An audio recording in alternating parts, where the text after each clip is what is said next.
বিশেষ রাষ্ট্রের সভাপতি এবং বিভিন্ন দলের আগত বৃন্দ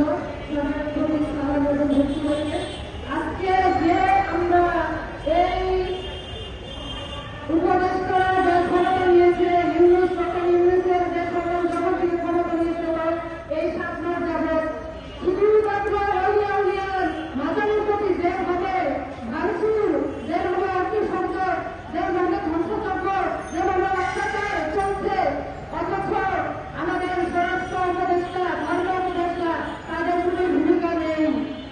এই দেশে আমাদের ছাত্রদের তাদের দেশে চুরি, রাগাজানি, এই ধর্ষণ সব প্রকার অপরাধ বেড়ে গেছে।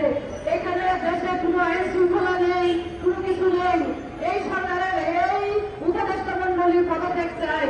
আমরা অবিলম্বে চাই যাতে সেনাবাহিনী রাষ্ট্র ক্ষমতা দখল করে আমাদের আইন শৃঙ্খলা বাহিনীকে সক্রিয় করে এবং আমরা শান্তিতে বসবাস করতে পারি। আজকে যে মাজার ভাঙচুর, প্রায় 100 উপরে মাজার ভাঙচুর করা হয়েছে, এখন ব্যক্তিগতভাবে বাড়িতে বাড়িতে প্রতিনিয়ত যারা উলিয়া বিশ্বাস করে তাদের বাড়িতে বাড়িতে যে হামলা করে অগ্নিসংযোগ করা হচ্ছে, অথচ আইন শৃঙ্খলা বাহিনী নীরব ভূমিকা পালন করছে। কেন করছে?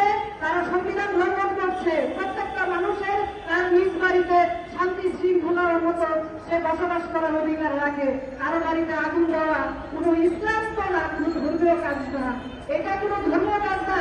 আল্লাহ কোরআনে বলেছেন লাকুম দিনুকুম ওয়ালিয়া দিন, প্রত্যেকের দিন আলাদা হতে পারে। এখানে প্রতিটা মানুষের দিন আলাদা হতে পারে। সে তার স্রষ্টাকে, তার আল্লাহকে, তার ঈশ্বরকে যেভাবে খুশি সে রাখতে পারে।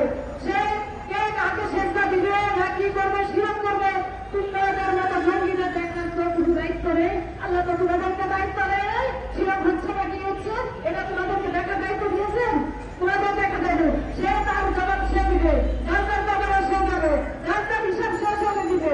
তুমি এই অন্যায় বিশৃঙ্খলা করার কে? তুমি অগ্নিসংযোগ করার কে? তুমি বাড়ি ঘরে আগুন দেওয়ার কে? ভাঙচুর করার কে? তুমি আল্লাহ তোমাকে দায়িত্ব দিয়েছে। তুমি গাড়ি টুপি লেবাসধারী, তুমি মসজিদে এই মসজিদ লেবাসধারী, যে এই ইসলামের নামধারী, যে মুসলমান দাবি করো, এটা কাদের কথা দাবি করো? এই উলিয়াদের জন্য এখনো সময় আছে। উলিয়াদের বিরোধিতা করো না, কারণ আগে উলিয়া কম ছিল, এখন মানুষও বেশি, উলিয়াও বেশি, হেদায়েতকারী বেশি। যুগে যুগে হেদায়েতকারী আছে, তুমি হেদায়েতকারী খুঁজে দেখো না, তুমি চেনো না, বরং কেন বিরোধিতা করো? তুমি না চিনো, তুমি না যেতে পারো, তোমাকে কেউ যেতে বলে নাই, তোমাকে কেউ ডাকে নেই, তোমাকে কেউ অত্যাচার করে নেই। তোমরা যে অত্যাচার করতেছো, নবীজি কিন্তু মসজিদ